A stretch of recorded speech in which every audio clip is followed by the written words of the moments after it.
më 5 janar të vitit 1991. Vetëm një muaj pas nisjes së protestave studentore për demokraci, në Tiranë doli në shitje numri i parë i gazetës së parë opozitare, Rilindja Demokratike. Në 45 vjet të ekzistencës së Shqipërisë komuniste, populli ishte bombarduar me informacion të helmuar nga mediat propagandistike të diktaturës.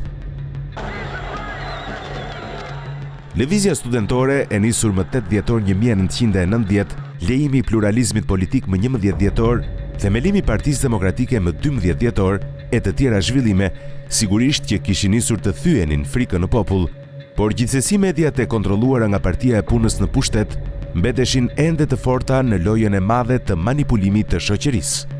Saktësisht në këtë periudhë, ustallarët e sistemit të vjetër, me ndihmën e mediave të tyre, nisën të merreshin me biografinë e personazheve të ndryshëm, sidomos me të shkuarën e familjarëve të tyre, si për shembull me historinë e Xhaxhait ballist, i cili kishte plagosur një partizan, e të tjera të ngjashme. Synimi ishte që populli të mos shihte tek të rinjtë e opozitës ndryshimin, por njerëz që me të ardhur në pushtet do të nisnin hakmarrjen.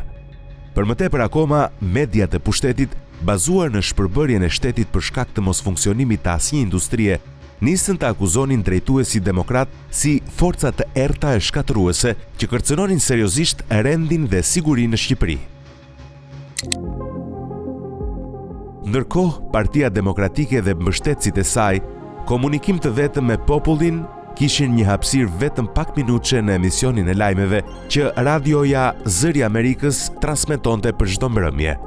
Këto ishin rrethanat që detyruan drejtuesit e Partisë Demokratike të sapo krijuar që të nxitonin për nxjerrjen e një gazete opozitare.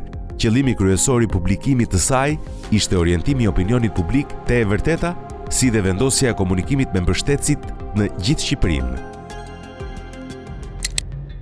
Qysh në fund të viteve 1990, Komisioni Nismëtar i Krijimit të Partisë Demokratike kishte ngarkuar me daljen e gazetës Mitro Çelën dhe Preç Zogajin, dy gazetarë të njohur të bashkuar herët me lëvizjen studentore. Pak ditë më pas mësohet se kryeredaktori i parë i gazetës do të ishte Frok Çupi, një ish gazetar i Zërit të Popullit që e kishin larguar për shkak të biografisë familjare. Me përpjekje të mëdha të kryeredaktorit Frok Çupi dhe faqosësit të parë Mentor Shehu, numri i parë i gazetës Rilindja Demokratike del mëngjesin e datës 5 janar 1991. Në editorialin e numrit të parë me titull Fjala e parë, shkruaj se gazeta do të merrte përsipër barrën e rënd për të thënë të vërtetën.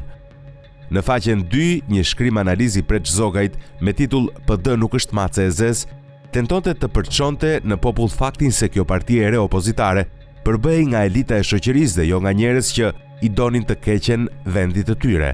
Por në numrin e parë të gazetës u publikua edhe një shkrim i Sali Berishës me titull Ylli ynë polar, çështja jon kombëtare, ku shpalosej platforma e Partisë Demokratike për zhvillimin e vendit, integrimin në Europë, si dhe ide të zgjidhjes së çështjes kombëtare.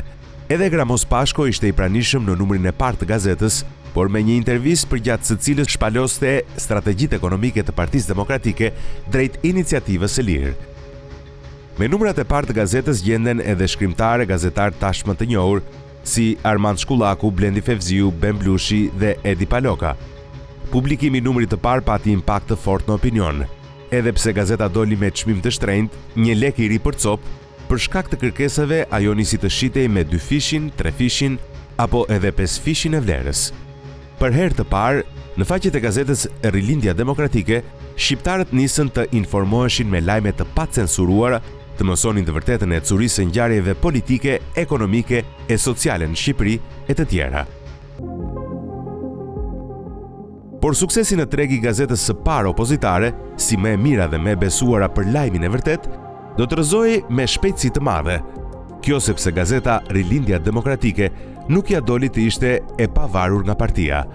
Propaganda e Partisë Demokratike depërtoi në faqet e saj, duke e futur nën kontroll dhe duke e zvogëluar e kthyer në një trakt propagandistik, të njëjtë me gazetën e Partisë Socialiste Zëri i Popullit dhe të tjera gazeta partijake të kohës.